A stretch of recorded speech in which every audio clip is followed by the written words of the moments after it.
Hola, mi nombre es José Luis Reyes Morales, mi número de matrícula es el 013637 y esta es la conclusión para mi proyecto final de la materia Fundamentos de las Matemáticas. Como pudimos darnos cuenta a lo largo de este mes, las matemáticas ocupan un lugar muy importante en nuestra vida cotidiana, debido a que sin ella todo sería mucho más complicado, porque gracias a esta podemos obtener distintos datos o información para poder realizar nuestras actividades. En este caso partimos con el tema de las preposiciones, donde pudimos darnos cuenta que a través de ciertas afirmaciones se puede llegar a un resultado o medir la veracidad de ciertas acciones. En este caso el proyecto final se enfocó al tema de matrices, el cual puede ser un poco más aplicable en cuanto a nuestra vida diaria, porque gracias a esto se pueden obtener,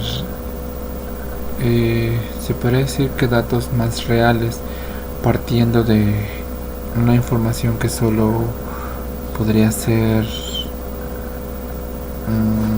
equívoca,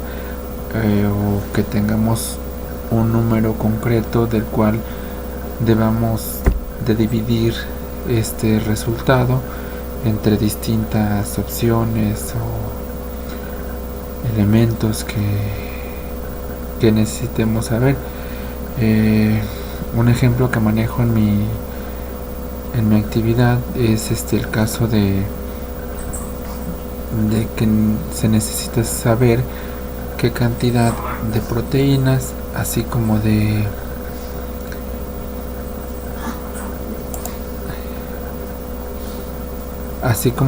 energía se necesita de un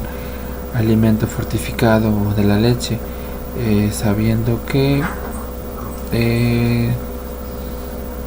en una dieta diaria se necesita ingerir 1800 calorías y 70 gramos de proteína. En este caso se debe de realizar partiendo de la información que se tiene como fundamento, y a través de esto se crea un sistema de ecuaciones, la cual se soluciona a través del uso de matrices. Se realizan distintas operaciones y se obtiene así un resultado. Es así como se puede aplicar en nuestra vida diaria este sistema de ecuaciones o esta operación, la cual nos facilita la obtención de resultados. Es por ello que comprendemos que sin las matemáticas nuestra vida sería un caos completamente, y por tal motivo es fundamental e indispensable comprender las distintas áreas a las que podemos enfocar el uso de las matemáticas.